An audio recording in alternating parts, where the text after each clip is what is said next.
Cuando se calma el bullicio de la ciudad y se van apagando las luces de la casa, se enciende la luz del entendimiento.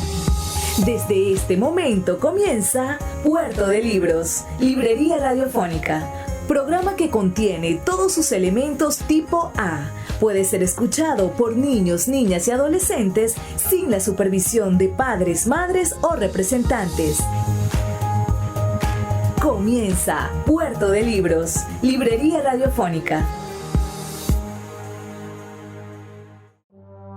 Este programa llega a ustedes con el apoyo de Puerto de Libros, Librería de Autor. Consulta todas nuestras ofertas en nuestras redes sociales @Puerto de Libros. Sultana del Lago Editores, empresa zuliana de servicios editoriales. Conviértete en autor. Contáctalos en su página web sultanadelago.com.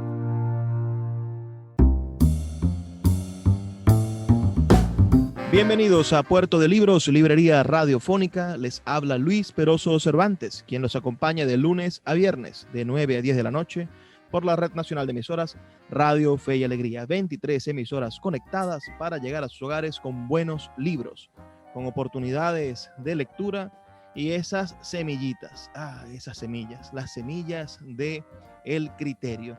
Esas semillas que debemos sembrar con pasión, con gusto, con muchas ganas y sobre todo con fe para hacer de nuestro país un lugar mejor. Porque cuando cultivamos las semillas del criterio, que están contenidas en libros, en buenas películas, en buena música, que están contenidas en casi todas las expresiones del arte, que están contenidas en conversaciones inteligentes y hasta en los consejos de nuestros padres y abuelos, cuando cultivamos esas semillas, señores, somos capaces de cosechar la libertad de pensamiento, la posibilidad de defendernos de la demagogia y sobre todo de esos cuentos chinos que nos quieren echar los chinos y los que están aliados con los chinos.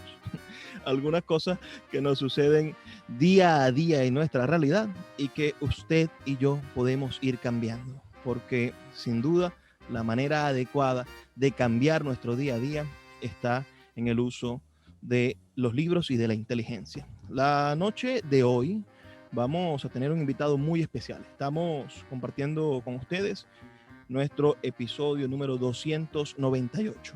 Y este invitado que tengo es una persona a la que admiro mucho, que ha estado presente en mi imaginario como consumidor audiovisual desde hace bastante tiempo, cuyo nombre ha sonado en el discurrir de mi vida sin que él lo sepa, porque cuando me tocaba montarme en el autobús de San Miguel, un autobús todo destartalado que me llegaba a mi casa, bueno, su nombre estaba escrito en algunas paredes del recorrido a mi casa, del liceo a mi casa, y luego me tocó, creyendo en él y en su discurso, a sabiendas de lo que representa él como líder de nuestra región, bueno, apoyarlo para la candidatura a la alcaldía de Maracaibo en las últimas elecciones municipales. Entonces, yo creo que ya ustedes tendrán idea de quién es, si me conocen. Es nuestro apreciado Juan Carlos Fernández, quien no solamente es uno de los más activos y constantes productores audiovisuales de nuestra ciudad, quien a diario sale 1 hora y media, casi 2 horas, haciendo el trabajo periodístico en la televisión regional y que ustedes deberían conocer a nivel nacional y seguir su programa en YouTube, por ejemplo, donde da noticias certeras de lo que sucede en todo el país, sino que también es abogado, es magíster en gerencia y es licenciado en comunicación. Todos esos 3 títulos a mí me sorprenden, pero cuando uno ve el rostro de Juan Carlos no supone, no se da cuenta, porque resplandece en él lozanía, juventud, y debe de ser por la entrega constante que tiene. Pero Juan Carlos Fernández es uno de estos venezolanos que ha visto el nacimiento y la agonía del proceso democrático venezolano, porque Juan Carlos nace en el año 1960. Quiere decir que tiene memoria clara en su juventud de los años 70, del boom petrolero, de la Venezuela Saudita. También tiene en su recorrido vital inscrito el pasado Viernes Negro y el nacimiento de la crisis de esa década perdida de América Latina de los años 90, que nos ha condenado, bueno, a este siglo XXI en el cual parece que América Latina es el escalón siguiente encima de la crisis africana que ha sido eterna. Alrededor de todo esto se presenta él siempre como un optimista y como un ejemplo a seguir, y por eso esta noche lo hemos traído aquí a Puerto de Libros, librería radiofónica, para que nos hable de sus lecturas, para que nos hable de sus preocupaciones y sobre todo nos ayude a regar esa semillita del criterio. Juan Carlos, por favor, darle un saludo a nuestra audiencia en la Red Nacional de Emisoras Radio Fe y Alegría. Bueno, Luis Peroso Cervantes, un placer conversar contigo y con toda tu vastísima audiencia de esta Red Nacional de Fe y Alegría, de la cual soy alumno. Yo soy hijo de Fe y Alegría del Liceo General Rafael Urdaneta en el barrio El Manzanillo. Allí aprendí quizás la orientación que luego mi vida ha seguido. Se la debo muchísimo, muchísimo a Fe y Alegría. Por lo tanto, te felicito a ti por estar en este espacio de divulgación y los felicito a ustedes que nos escuchan por estar atentos a lo que pasa en esta emisora, que no solamente es un simple medio de comunicación, que es un instrumento de promoción del ser humano, en mi opinión. Luis. Juan Carlos, háblame de tu juventud. Háblame de esa Maracaibo en la que naciste, del año 1960. Háblame de lo que es tu recuerdo de la venezolanidad. ¿En qué momento Juan Carlos Fernández, cuando niño, se da cuenta que es venezolano y se siembra ese sentimiento venezolano que tanto defiendes día a día? Bueno, lo primero que yo sentí es que yo era de Maracaibo. Lo primero es que uno es de donde uno nace. Y yo era de Sierra Maestra, porque yo nací y viví hasta los 18 años en mi barrio natal, que es Sierra Maestra. Entonces, mi primera percepción de pertenencia es a mi familia, a mi barrio y a mi ciudad. Luego, a mi Zulia.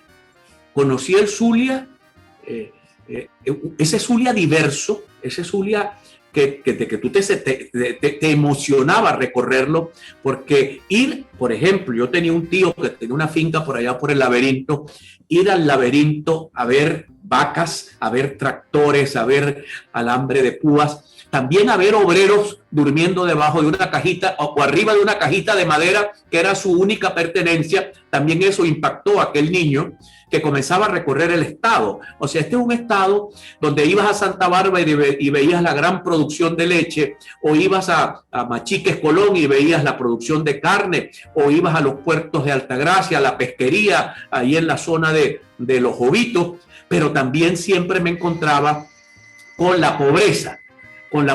Veía como siempre dos Venezuelas. Creo que hemos tenido durante toda nuestra historia dos países navegando en paralelo, el país ideal y el país de la gente, el país de los ciudadanos, de la mayoría, que no era siempre tan ideal.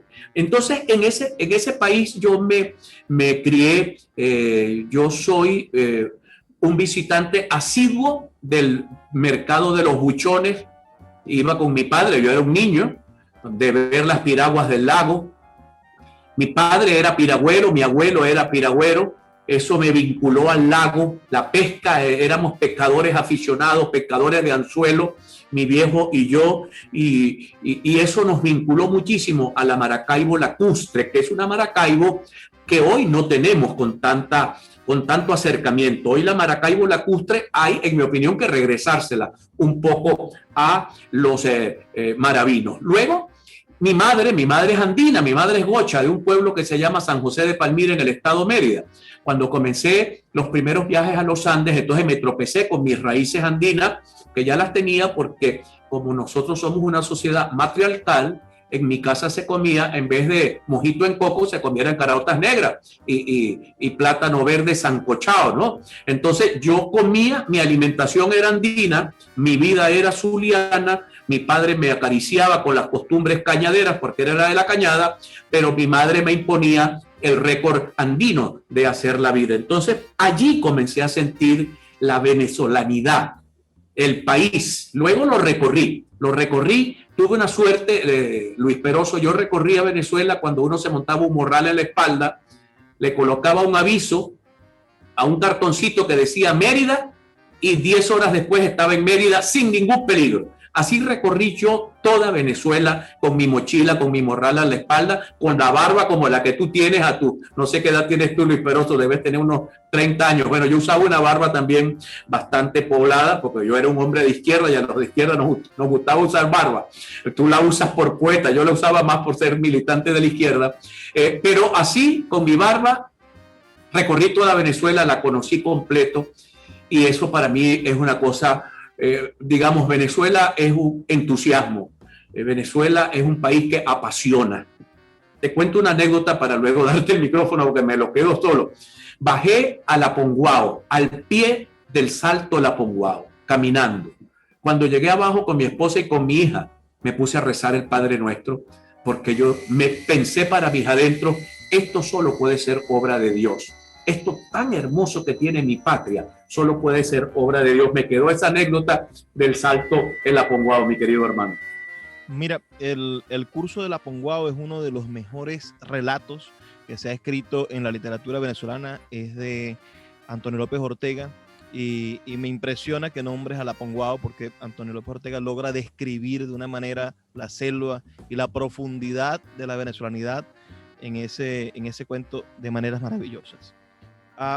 Me dijiste que fuiste un hombre de izquierda. Eso me interesa porque la izquierda o el joven de izquierda regularmente es un joven lector. ¿Qué libros pasaron por tus manos en esos años? Mira, hay una anécdota. Vladimir Orellana, que era presidente del Centro de Estudiantes de Derecho, me decía la axila ilustrada, porque yo usaba 3 libritos de permanencia debajo del brazo, un libro de Lenin, uno de Mao y algún librito de Marx. Pero yo no tenía preparación, yo tenía 12 años, 13 años. Y me topé con un ilustrísimo economista, el doctor Diego Hernández, ya fallecido, papá de Dieguito Hernández, el economista. Y el profesor Hernández me pidió los libros y me dijo, Juan Carlos, yo le voy a dar a usted un libro a la semana. Y cuando yo sienta que usted está preparado, le voy a devolver los libros que usted usa debajo de su brazo. Y me entregó un libro que me impactó toda la vida, que se llama Los bienes terrenales del hombre, de Leo Uberman. Quizás fue el primer libro que yo leí forzado por un académico que me dijo, este es el libro que usted tiene que comenzar a leer para entender al mundo en el cual vive. Por ahí abrió el profesor Diego Hernández mi vena lectora, Luis. Bueno, todos los que nos escuchan, recuerden que pueden enviar sus comentarios y participar en este debate al 0424-672-3597, 0424-672-3597, con nuestras redes sociales, @librería radio en Twitter y en Instagram. Vamos a hacer una pequeña pausa para escuchar las campañas de Radio Fe y Alegría y ya volvemos con más de Puerto de Libros, Librería Radiofónica. Escuchas Puerto de Libros con el poeta Luis Peroso Cervantes. Síguenos en Twitter e Instagram como @Librería Radio.